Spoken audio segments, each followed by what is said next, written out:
तो 23 अगस्त 2023 को चंद्रयान 3 ने पहली बार चांद के साउथ पोल पर लैंड करके एक नई हिस्ट्री बना दी है और जिसे अब इंडिया में नेशनल स्पेस डे के रूप में मनाया जाएगा हर साल 23 अगस्त को। ये 15 दिन का प्रॉपर एक्सपेरिमेंटल टाइम, क्योंकि चंद्रयान 3 ने calcium, titanium, hot plasma, sulphur और इवन ऑक्सीजन को भी ढूंढा है और इतनी माइंड ब्लोइंग डिस्कवरी की है। तो मून की मिट्टी से ही, क्योंकि मून को ह्यूमन का बेस बनाना है, तो उस मिट्टी में क्या क्या गुण है ये पता चल गया है और रिजल्ट उन सारे एक्सपेक्टेशन से भी बहुत ज्यादा पॉजिटिव आई है। हमारे फ्यूचर के मिशन में कॉन्फिडेंस और मदद, खुद मून हमारी क्या क्या मदद कर सकता है और ज्यादा कंफर्म हो गया है। बाद इस वीडियो में चंद्रयान 3 की सारी डिस्कवरीज को देखेंगे और उनसे होने वाले बेनिफिट्स को स्टेप बाय स्टेप अंडरस्टैंड करेंगे। तो दोस्तों, जब चंद्रयान 3 मून के सरफेस पर लैंड हुआ तो कुछ टाइम तक तो लैंडर को रोवर से बाहर निकाल के सारे सेंसर्स और डिटेक्टर का अर्थ से कंट्रोल करने में ही क्या क्या कंट्रोल हो रहा है और रोवर को मून के सरफेस पर क्या क्या फॉलो कर रहा है और किन किन हर्डल्स को अवॉइड करना है। मतलब कोई मिला के अपने प्लान्स के मुताबिक सारी चीजें चलती रहें, कोई गड़बड़ी ना हो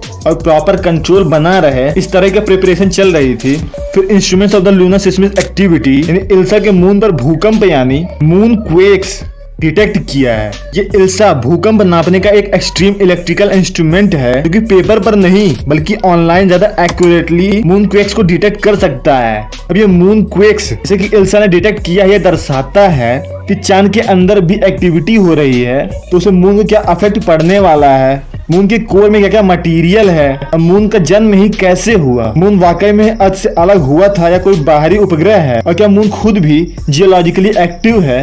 इन सारी डिटेल्स के बारे में हम धीरे धीरे समझ सकते हैं। और दूसरी डिस्कवरी 28 अगस्त 2023 के चंद्रयान 3 के हाईटेक इंस्ट्रूमेंट ने इसरो को ये तस्वीर भेजी, क्योंकि चंद्रयान 3 के सॉइल में मौजूद केमिकल प्रॉपर्टी के बारे में समझाता है कि मून पर क्या क्या मटेरियल कितने कितने % में है। जिसमें उसने aluminium, calcium, sulphur, iron, chromium, titanium, manganese, silicon जैसे मेटल्स को डिटेक्ट किया है, जिसमें लिप्स किसी भी सॉइल को लेजर इमिट करके से वो गर्म होकर प्लाज्मा का रूप लेने लगता है और वापस से वो जब ठंडा होता है तो वो एनर्जी लूज करता है लाइट के रूप में। फिर लिप्स उस लाइट के स्पेक्ट्रम को डिटेक्ट करके तो केमिकल कंटेंट की डिटेल्स डिटेक्ट कर लेता है और इसमें से इन सारे मेटल्स के सबसे इम्पोर्टेंट है सल्फर, क्योंकि ये बता सकता है कि हमारे मून के हिस्ट्री के बारे में। मतलब यहाँ पर दो कंडीशन है, पहला कि शायद ये सल्फर बाहर से आया होगा मीटियोराइट या फिर एस्ट्रॉइड के इम्पैक्ट से, और दूसरी है कि शायद पहले मून पर वोल्केनिक एक्टिविटी होती थी, क्योंकि वोल्केनो से ही भारी मात्रा में सल्फर बनता है। अब अगर पास्ट के मून पर होने वाली कुछ ऐसी एक्टिविटी कंफर्म हुई तो उससे जुड़ी और भी घटनाएं जो कि अर्थ पर होती हैं ऑटोमेटिकली ही कंफर्म होती जाएगी, क्योंकि इतने सारे मेटल्स हमारे फ्यूचर में तुम्हें काफी फायदा पहुंचाने वाले हैं। दोस्तों, आपको बता दें कि मून का मून डस्ट नॉर्मली मिट्टी की तरह नहीं, 127 डिग्री के टेम्परेचर में लाखों करोड़ों सालों में पकी हुई भट्टी है, जिसमें मिट्टी की जगह बहुत सी मेटल ऐसी चीजें आपको दिखाई देती हैं। यानी अगर आप मून डस्ट को अपने हाथ पर लेंगे तो आपका हाथ लाल लाल हो जाएगा हैवी ब्लीडिंग की वजह से। मून डस्ट ने अपोलो मिशंस में इन 12 एस्ट्रोनॉट्स को जो पहले 70 में मून लैंडिंग किए थे उन्हें लगभग मार डाला था, क्योंकि उन्होंने इस मून डस्ट को गलती से इनहेल कर लिया था, जो कि लूनर हे फीवर के नाम से फेमस है। अब बाद में उन्होंने अपने जूतों को देखा तो पता चला कि वो छील चुके थे। उन एस्ट्रोनॉट की आंखें लाल हो गई थी, फेफड़े फूल गए थे। इसकी वजह से मून का सरफेस एनवायरमेंटल और टेम्परेचर के मामले में काफी हार्श है। तो चंद्रयान 3 ने मून के थर्मल प्रोपोजिशन को ऐसे फैक्ट यानी फैसिनेटिंग डिस्कवरीज की है जिससे आप बहुत खुश होंगे। नंबर 3, इस डिस्कवरी की मदद से ये पता चला है कि मून का सरफेस कैसे हीट इंसुलेटर की तरह काम करता है, जो सरफेस पे पड़ने वाली इतनी हाई टेम्परेचर लाइट को मून के अंडरग्राउंड में -10 डिग्री सेंटीग्रेड तक पहुंचा देता है।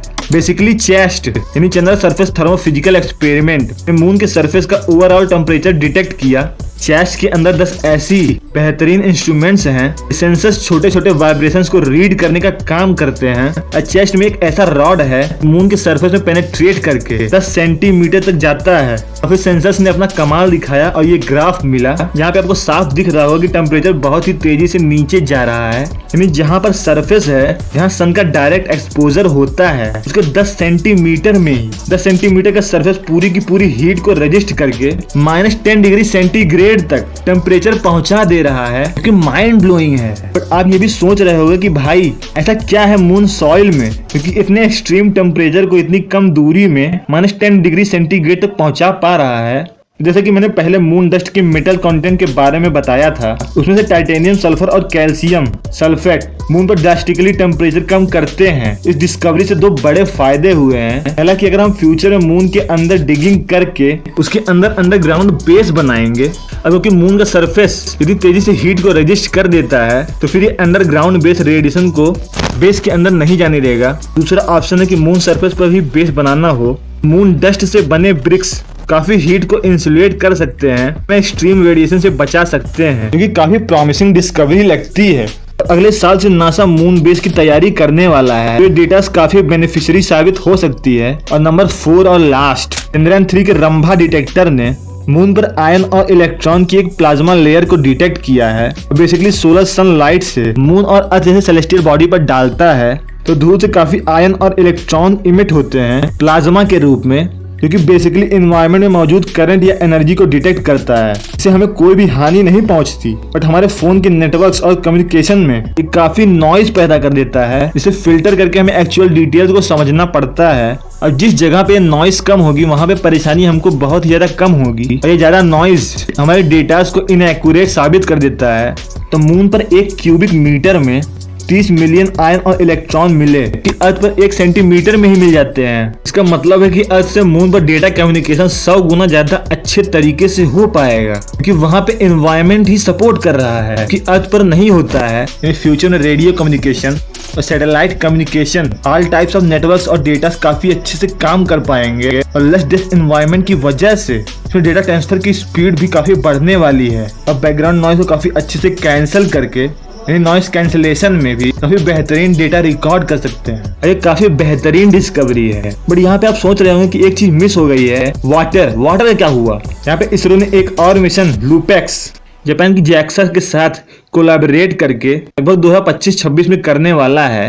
और अगर ये मिशन भी मून पर सक्सेसफुली लैंड कर जाता है तो हम मून के साउथ पोल पर इसरो और जैक्सा के द्वारा वाटर की खोज मून पर बेहतरीन तरीके से कर पाएंगे। दोस्तों, चंद्रयान 3 की इन सारी डिस्कवरी में जानकर आपकी काफी मजा आया। आप ज्वाइन बटन दबाकर चैनल को फाइनेंशियली सपोर्ट कर सकते हैं। दोस्तों, आज की वीडियो में इतना ही। अगर आपने हमारी पिछली वीडियोस को नहीं देखा है तो जरूर देखिए। मैं हमेशा ही ऐसे इंटरेस्टिंग टॉपिक्स पे वीडियो बनाता रहता हूँ। सब्सक्राइब करिए हमारे इस YouTube channel think for you को, और अगर पसंद आई है ये वीडियो तो शेयर करिए, लाइक करिए। और दोस्तों, इस वीडियो को पूरा देखने के लिए आपका बहुत बहुत धन्यवाद।